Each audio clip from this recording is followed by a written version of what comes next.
Artigo. Capítulo 6. As duas causas de acidentes no ministério. Minha amada esposa, Bonnie, numa palavra de saudação em uma conferência, começou dizendo que não tinha nenhuma palavra específica a dizer. Todavia, em seu pronunciamento, acabou dizendo palavras relevantes relacionadas à razão, porque muitos ministros de Deus têm caído em ostracismo espiritual e têm estado sobrecarregados com muitos problemas. Com isto, se esquecem de quem é o Senhor e de como devem realizar a sua obra. Estas foram as suas palavras. Eu espero que você esteja como eu, faminto do Deus vivo. Ultimamente tenho percebido que existem 3 grupos de pessoas distintas. O primeiro grupo consiste daquelas que vivem inteiramente absorvidas no estresse e na correria de nosso tempo. O segundo é formado por aquelas que vivem como meras espectadoras neste mundo e o tempo todo dizem: "Oh meu Deus, que vamos fazer?" Espero que você esteja incluído no terceiro grupo de pessoas as quais estão sempre contemplando o Senhor e dizendo: "Senhor, eu quero conhecer o seu coração e estar no centro da sua vontade." Irmãos, eu quero encorajá-los, pois estamos vivendo um momento crucial na história do povo de Deus. O Senhor há de derramar muito de seu óleo fresco em nossas vidas nestes dias. Uma coisa mais quero dizer-lhes: vocês precisam estar famintos de Deus, portanto, clame-o dizendo: "Senhor, eu tenho fome de sua presença", e ele te tocará profundamente. Você verá que quanto mais ele lhe tocar, mais faminto você estará dele, e quanto mais sua presença encher a sua vida, mais sede você terá dele. Quanto mais ele inundá-lo com o seu espírito, mais você perceberá como é carente da sua unção gloriosa. Deus é tremendo e infinitamente rico. Gostaria de encorajá-los também em uma outra questão. Devido a esta cultura perniciosa que nos rodeia, temos nos tornado muito preguiçosos em 2 aspectos fundamentais na vida cristã: no reunir com o povo de Deus e no ouvir e praticar a palavra. Permita-me exortá-los a serem como o cego Bartimeu, que deixou para trás a sua capa e seguiu Jesus. Por vezes, existe uma capa de apatia e arrogância que nos envolve, e é expressada com desculpas tais como: "Senhor, eu estou bem, eu não preciso ir à igreja toda semana. Uma vez por mês é suficiente porque existem excelentes programas evangelísticos na televisão." Irmãos, o que realmente precisamos é nos lançarmos diante da presença do Deus vivo, pois em sua presença há descanso e refrigério. Nunca se canse de se reunir com a igreja e ouvir sua palavra e esteja faminto. À medida que você começar a frequentar as reuniões da igreja, a ter comunhão com o povo de Deus, mais desejo você terá de permanecer nos átrios do Senhor. Procure desfrutar da presença do Senhor, e como o cego Bartimeu, deixe para trás toda a capa, aquilo que o esconde, e o faz permanecer sentado nas trevas, cego e mendigando. Clame em voz alta: "Filho de Davi, tem misericórdia de mim." Neste capítulo, gostaria de focar a nossa atenção para 2 causas de acidentes no ministério. Naturalmente existem mais que 2, mas concentraremos a nossa atenção nestas 2 em particular. Na verdade, estes problemas não são novidades para ninguém, mas estão sempre presentes em nosso meio e sendo a causa de muitas derrotas e dessabores na história da igreja. Acredito que muitos destes acidentes que, frequentemente, vemos no ministério são causados por pessoas que receberam a plenitude do Espírito e funcionam no ministério fora do poder do Espírito. Em outras palavras, o apenas estar cheio do Espírito não é suficiente. Precisamos nos mover nele, estar nos permitindo sermos tratados e aperfeiçoados por ele antes de estarmos ministrando a outros. Se você estiver despreparado nas coisas de Deus, você poderá correr riscos em seu ministério. O Senhor Jesus tratou este problema imediatamente após curar aquele garoto epiléptico, cuja possessão maligna desafiava a unção delegada de seus discípulos. E quando chegaram à multidão, aproximou-se-lhe um homem, pondo-se de joelhos diante dele, e dizendo: "Senhor, tem misericórdia de meu filho, que é lunático, e sofre muito, pois muitas vezes cai no fogo, e muitas vezes na água, e trouxe-o aos teus discípulos, e não puderam curá-lo." E Jesus, respondendo, disse: "Ó geração incrédula e perversa, até quando estarei eu convosco, e até quando vos sofrerei? Trazei-mo aqui." E repreendeu Jesus o demônio, que saiu dele, e desde aquela hora o menino sarou. Então os discípulos, aproximando-se de Jesus em particular, disseram: "Por que não podemos nós expulsá-lo?" E Jesus lhes disse: "Por causa da vossa pouca fé, porque em verdade vos digo que, se tiverdes fé como um grão de mostarda, direis a este monte, passa daqui para acolá, e há de passar, e nada vos será impossível. Mas esta casta de demônios não se expulsa senão pela oração e pelo jejum. Mateus 17, versos 14 ao 21. Já mencionamos anteriormente que Jesus havia comissionado aqueles homens. O Senhor já havia lhes dado autoridade para curar os enfermos, expelir os demônios e até mesmo ressuscitar os mortos. Todavia, nesta passagem das Escrituras Sagradas, estes mesmos discípulos são confrontados por uma sólida muralha maligna que, simplesmente, não se movia mediante a nenhuma ordem dada por eles. Tal poderio maligno, portanto, impedia os discípulos de trazerem libertação àquela família. Lendo este episódio, uma pergunta poderia surgir: a autoridade que Jesus havia lhes delegado ainda estava com eles? Ora, claro que sim. O Senhor havia dado a eles a autoridade legal para expulsar demônios. Contudo, devido ao arranjo soberano de Deus para tratar com suas vidas, eles tiveram que enfrentar um tipo de força demoníaca que não se rendia ao nível de unção existente em suas vidas.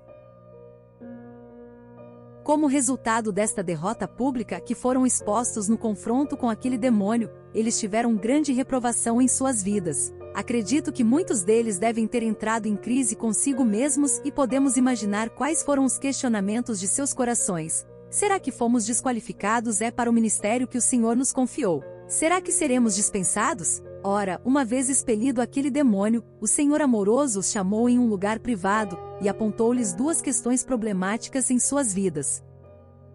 1. Eles falharam por falta de fé. 2. Eles falharam porque não sabiam que existiam certas obstruções, desafios ou algum tipo de possessão demoníaca e doença que não estavam dispostos a se renderem a qualquer nível de unção. A solução para ambas as questões se encontrava no final do comentário feito por Jesus acerca daquela situação com o espírito de epilepsia que afligia aquele menino. Este comentário do Senhor vem logo após seu ensino clássico sobre a semente de mostarda. Pela natureza de sua palavra, podemos aplicar este ensinamento de fé em casos como estes de expulsão demoníaca. Imediatamente a esta palavra ainda, ele declara enfaticamente: mas esta casta de demônios não se expulsa senão pela oração e pelo jejum. Mateus 17, verso 21.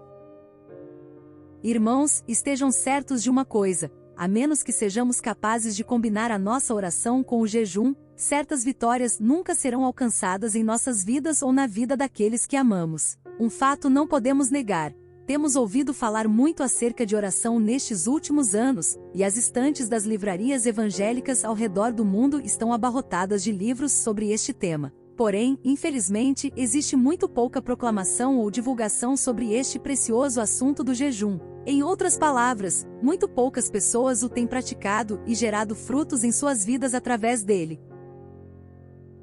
O jejum é uma verdade escondida que foi ignorada ou mal compreendida pelo corpo de Cristo no último século. Pela sua graça, todavia, temos descoberto que o jejum é uma das maiores armas que Deus legou ao seu exército do fim. Ele quer ver, através de seu exército, gerações e nações inteiras conhecendo a sua salvação. Ele quer ver as nossas igrejas locais imersas em genuíno reavivamento. Ele almeja ver as nossas cidades desfrutando a redenção de uma forma maravilhosa. Ele quer liberar seu poder sobrenatural para curar e libertar os perdidos em um fogo de avivamento, não somente as cidades, mas também a nações inteiras. A incredulidade da igreja.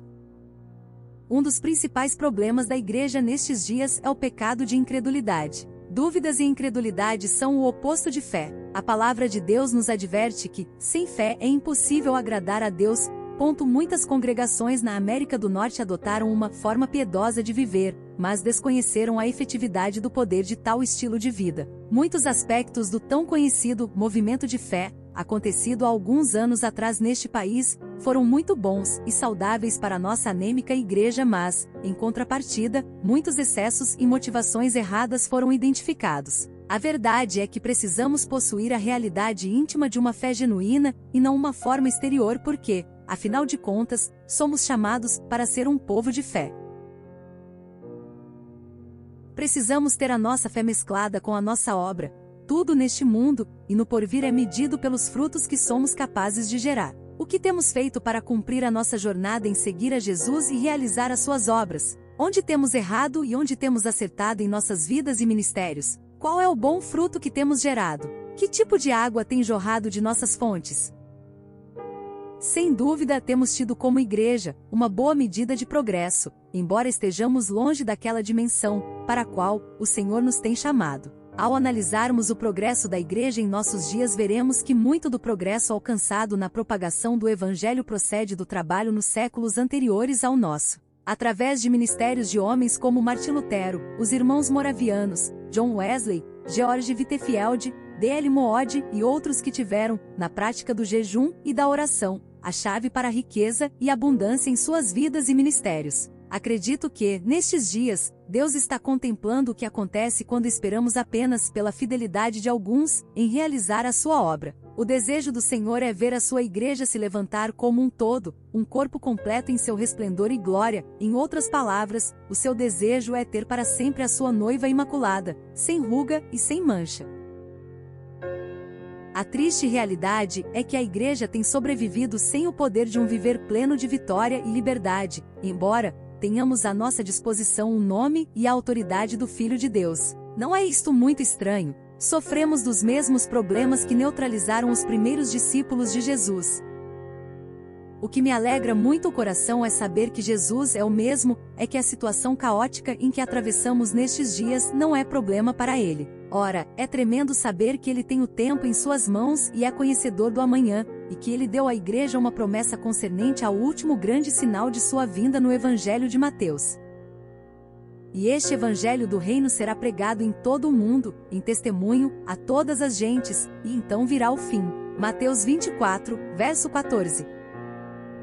Este versículo contém um comando profético, um perfeito modelo do cumprimento de uma promessa. Somos comandados, portanto, a proclamar o Evangelho do Reino. O Senhor não nos deu um comando de múltipla escolha. Ele nos ungiu para proclamar o seu Evangelho e tão somente o seu Evangelho, que isto esteja bem claro em nossos corações. Precisamos estar conscientes que as boas novas que hoje anunciamos são as mesmas proclamadas pelos apóstolos, os quais foram capazes de entregar as suas próprias vidas. Aleluia! Este é o mesmo Evangelho que Filipe e Estevão pregaram. Deus nos viu em Cristo. É bom sempre lembrarmos que nosso modelo primordial na proclamação da palavra é o próprio Jesus de Nazaré. Existe, portanto, alguém mais que poderíamos nomear além dele? Esta é apenas uma pergunta de retórica que, naturalmente, você não precisa responder. Se você realmente acredita que Jesus é Senhor, Salvador e o único Filho de Deus, então você está convencido que a sua vida deve ser inteiramente conformada nele e em ninguém mais. Se você ousar fazer isto, o Pai, em sua fidelidade, cumprirá outra promessa que temos em Jesus. Na verdade vos digo que aquele que crê em mim também fará as obras que eu faço, e as fará maiores do que estas, porque eu vou para meu Pai. João 14, verso 1. Este Evangelho que foi proclamado por Jesus e por seus discípulos, foi sempre acompanhado de grandes sinais e maravilhas. Estes sinais começaram a acontecer em meu ministério depois que comecei a focalizar em minha vida, o padrão de Cristo, e a combinar o jejum e a oração. Devido às grandes nuvens humanistas que envolvem as nações, especialmente do Ocidente, hoje, mais do que nunca, esta prática se faz necessária. Nós, a Igreja do Senhor, somos chamados e ungidos para romper estas nuvens e proclamar o genuíno Evangelho de nosso Senhor Jesus Cristo para todas as nações em meio a grandes sinais e maravilhas na confirmação de sua palavra. Visão profética do Evangelho na China. Há vários anos atrás, o Senhor disse-me: eu estou te preparando para enviá-lo à China. Comecei então a sentir uma firme convicção de que ele começaria a derrubar a cortina de cegueira que envolve a China nesta geração. Em questão de alguns anos, o Senhor deu-me a oportunidade de conduzir múltiplas cruzadas na República da China, Taiwan. Tivemos em nossas reuniões algumas das maiores multidões da história daquele país. Posteriormente fomos informados que muitos dos tremendos milagres realizados durante aquelas cruzadas nunca foram vistos no país.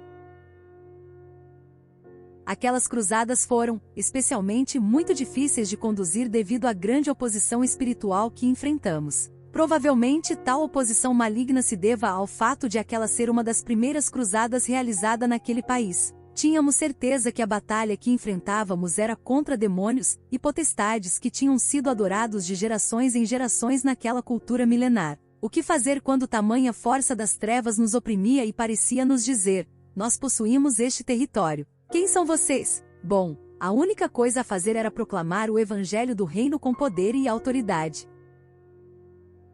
Por muitas vezes senti como se estivesse envolvido em um intenso combate corpo a corpo, tamanha era a angústia de meu coração. Não obstante, o Senhor nos deu uma grande colheita. Centenas e centenas de chineses vieram à frente mediante aos apelos feitos em cada noite para se arrependerem de seus pecados e serem salvos. Mesmo alcançando todo este sucesso no ministério, o Senhor disse-me: você ainda não viu nada. Pense sobre isto, irmão.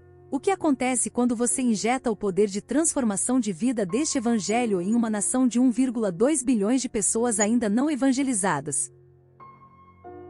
Existe hoje na China comunista uma próspera igreja subterrânea de cerca de 1 milhão de membros que funciona nas casas. Mas descobri, quando estive lá, que o número de irmãos desta igreja é muito inferior em comparação com a gigantesca população que o país possui. Bom, o que tem feito o comunismo? Este movimento tem tido sucesso em realizar somente uma coisa: criar um imenso vácuo espiritual. Apesar disso, todo o sofrimento provocado por este regime tem redundado em bênção e fluir da poderosa vida de Cristo naquele país. Portanto, fizemos nossas as palavras de José: vós bem tentastes mal contra mim, porém Deus o tornou em bem, para fazer como se vê neste dia, para conservar em vida a um povo grande. Gênesis 50, verso 20. A igreja é chamada a preencher, com a proclamação do Evangelho, todo e qualquer vácuo criado pelo totalitarismo governamental ou pelas filosofias mundanas.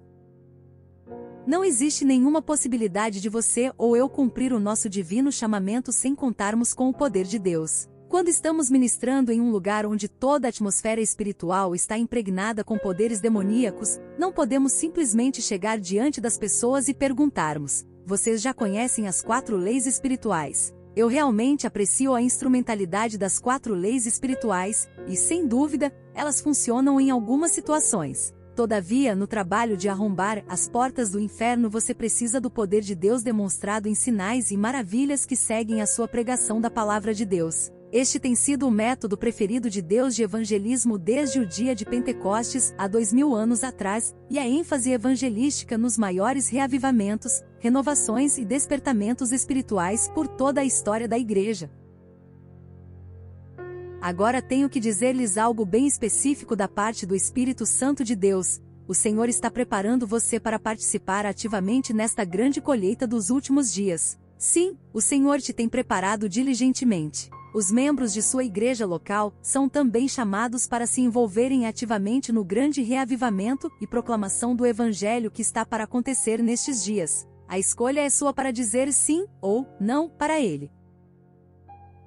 Quando a cortina do comunismo finalmente cair e as fronteiras da China estiverem abertas para a proclamação do Evangelho, o nosso próximo passo será, imediatamente, treinar 1 milhão de pastores para cuidarem das centenas de novos irmãos que nascerão na grande quantidade de igrejas implantadas por todo o país. Agora você entende por que Deus tem sido muito claro em colocar juntos os ministérios apostólicos em escala global? O Senhor tem pressa na sua obra, e um dos seus objetivos é ver cada um dos seus filhos, com efetividade, exercendo os ministérios a eles confiados. Ele quer que você se posicione em seu chamado, mas saiba que tudo isto demanda um preço.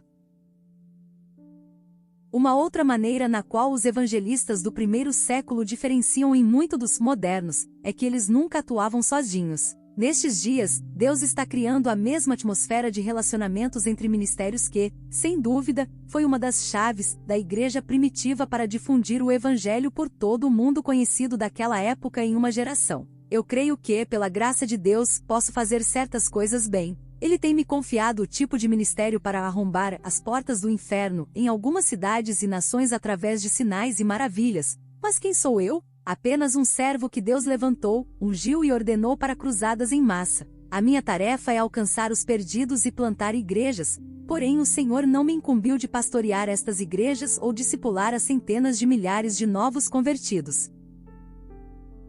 Isto traz à tona a próxima questão, pela qual o Espírito Santo está levantando crentes ao redor do globo. Qual é o seu encargo? Você está disposto a pagar o preço? Você tomará os cuidados necessários para evitar acidentes no ministério? Eu realmente louvo a Deus por trazer multidões de mais de 300 mil pessoas por noite e milhares de novos convertidos a entregarem as suas vidas para Jesus em reuniões na África. No entanto, o Senhor falou em meu coração que tais reuniões representavam muito pouco em relação ao que Ele estava para fazer na Índia e China. Acredito que teremos, provavelmente, 100 mil convertidos em cada concentração que faremos nestes países. Tudo isto é muito maravilhoso, mas saibam que Deus não está satisfeito em apenas trazer muitas ovelhas em nossas reuniões. Nosso Deus Pai, nosso Salvador e grande pastor está interessado em tê-los para a eternidade. É nossa responsabilidade, diante de Deus, plantá-los nas igrejas para serem instruídos na palavra, e adequadamente crescerem em Cristo. De volta à estaca zero.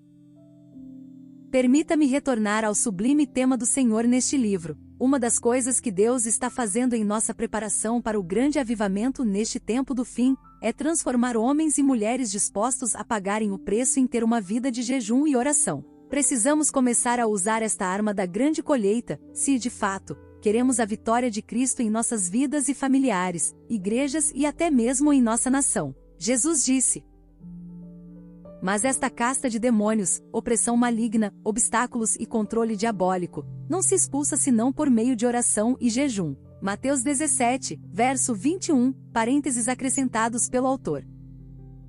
É provável que em algum ponto em sua vida e ministério, você tenha se sentido desfalecido, desanimado ou até mesmo ameaçado diante de terríveis obstáculos. Seja qual for o motivo de tal situação, ataque maligno, falta de perdão ou pecado, tal problema estará sempre borbulhando em sua vida. Você não será capaz de se mover, a menos que realize a combinação da oração e do jejum.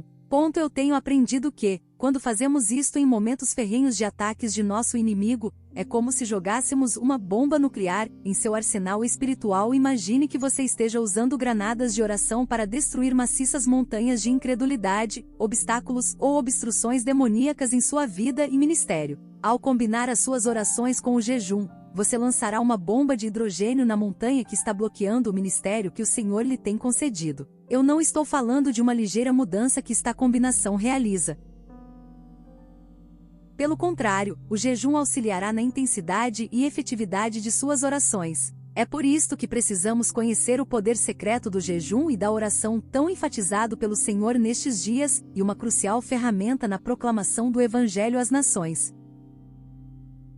Da mesma forma que enfrentamos as terríveis lutas de vida ou morte para trazer salvação à República da China ou África, muitas igrejas na América do Norte têm se aparelhado em um combate, ombro a ombro, pela nossa nação. Irmãos, temos que entender que não estamos mais no tempo de nos assentarmos e assistirmos passivos o mover de Deus passar por nós. Em figura, a Igreja de Deus é a Esther espiritual, que nasceu e foi trazida à maturidade, para um tempo como este. A sua soberana palavra para nós, o seu povo, é esta: o reavivamento do tempo do fim está próximo. Esqueça as coisas passadas e ganhe a visão de seu chamado no Senhor. Você é chamado para ser parte deste reavivamento, e a maneira mais efetiva para participar é através do jejum e da oração. Comece já a interceder pelos perdidos hoje. Esteja com o propósito de jejuar uma vez por semana, intercedendo por sua nação, e em suas orações, diga ao Pai: Senhor, envia-nos o seu avivamento. A minha expectativa é ver pelo menos 1 milhão de crentes em um mesmo objetivo em jejum e oração intermitente diante do Rei dos Reis. O que aconteceria se cada um de nós nos comprometêssemos a orar e jejuar pelo menos um dia por mês por nossas nações, igrejas e famílias?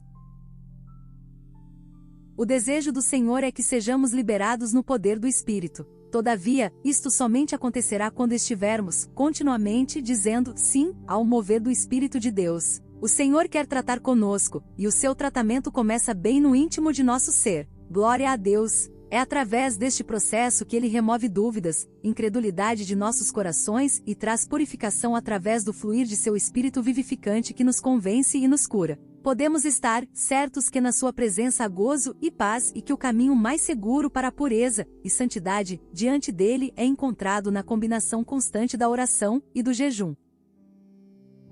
Em 1986, Bonnie recebeu uma profecia do Senhor. Ela tomou cuidado de transcrevê-la em um papel, e, para o meu encorajamento, levou para os presbíteros da igreja em que estávamos servindo na Flórida. Por aquele tempo me encontrava ministrando e me dedicando a um período de jejum e oração em Washington depois de Cristo, e exatamente neste período, Bonnie recebeu aquela palavra do Senhor. O que mais nos fascinou em tudo isto foi que, enquanto o Senhor liberava uma palavra para minha esposa, Ele também se manifestou a mim de maneira gloriosa, dando-me também uma profecia sobre a nossa igreja local.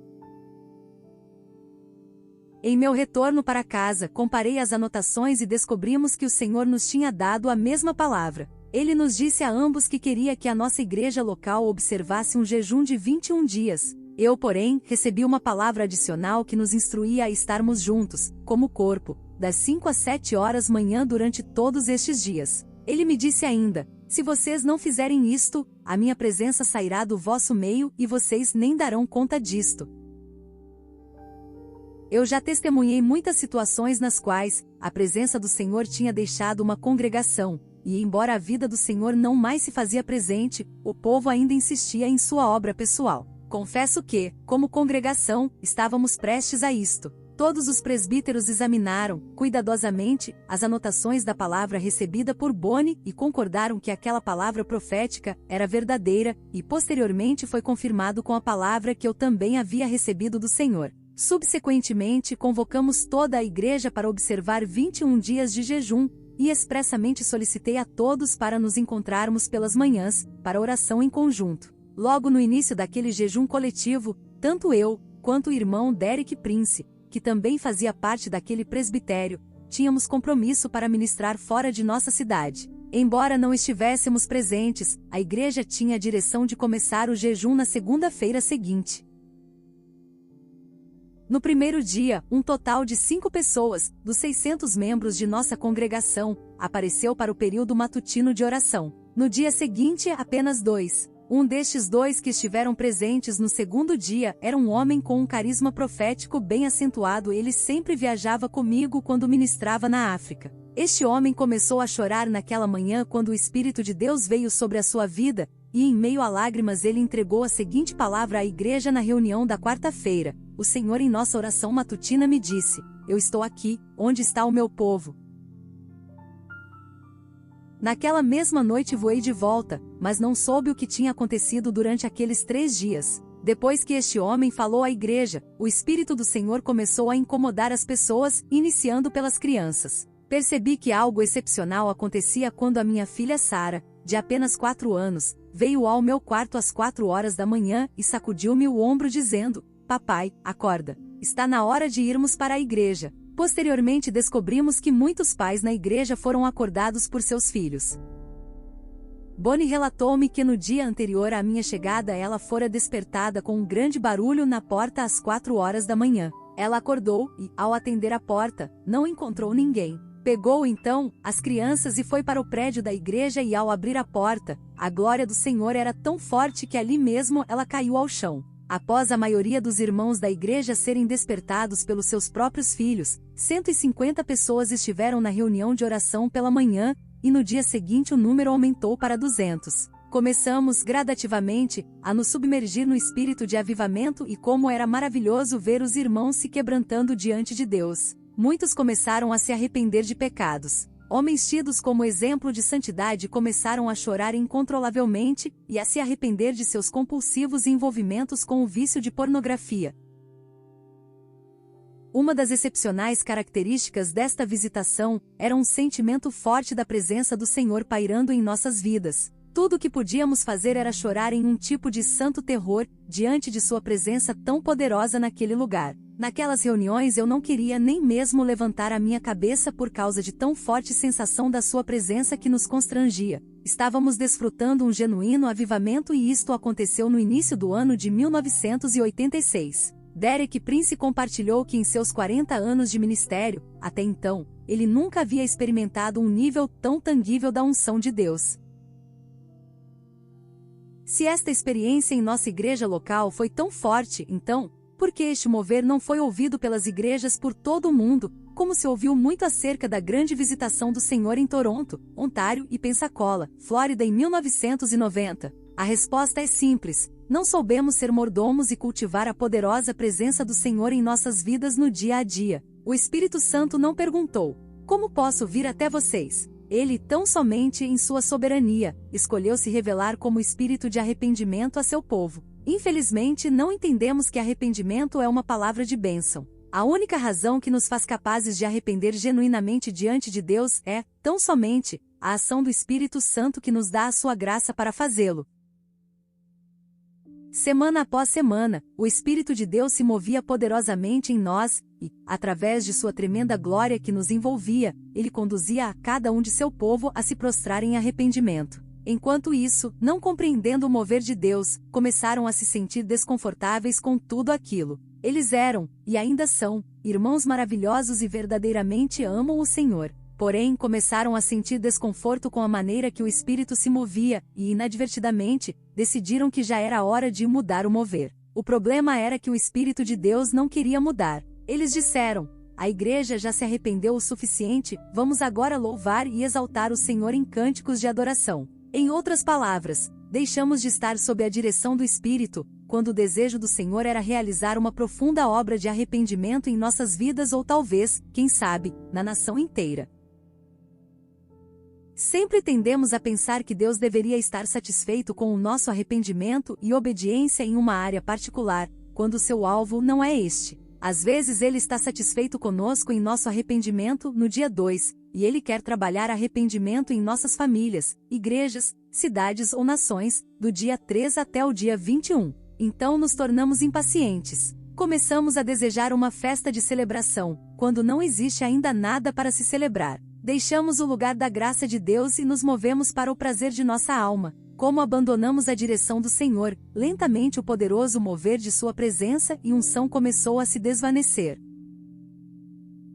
Todos nós que testemunhamos aquele excepcional e glorioso mover fomos profundamente afetados por ele durante todos os anos que se seguiram. Ainda posso me lembrar como a presença do Senhor era poderosa em nossas reuniões. Hoje estamos bem conscientes que precisamos não somente aprender como trazer a glória de Deus, mas também aprender cultivá-la com honra, respeito e obediência a Ele somente. Em testemunho sobre o seu encontro com Jesus Cristo, João Batista disse: eu vi o Espírito descer do céu como pomba e permanecer sobre ele. João 1, verso 33, durante o movimento carismático, aprendemos como honrar Deus e ver seu Espírito descer sobre nós de uma forma intensa de tempo em tempo, mas não aprendemos como viver, de tal maneira, que sua presença permaneça em nós. Eu acredito que um estilo de vida disciplinado, voltado para o jejum e oração, individual e corporativo, é um elemento essencial na vida de um povo que deseja habitar na presença do Deus vivo. Carecemos aprender esta lição porque, acredite-me, o toque de Deus em sua vida não pode ser comparado com nada nesta terra. A chave, portanto, para superar as duas causas de acidentes no ministério, é a intimidade com Ele que nasce de uma vida de pessoal consagração ao jejum e oração.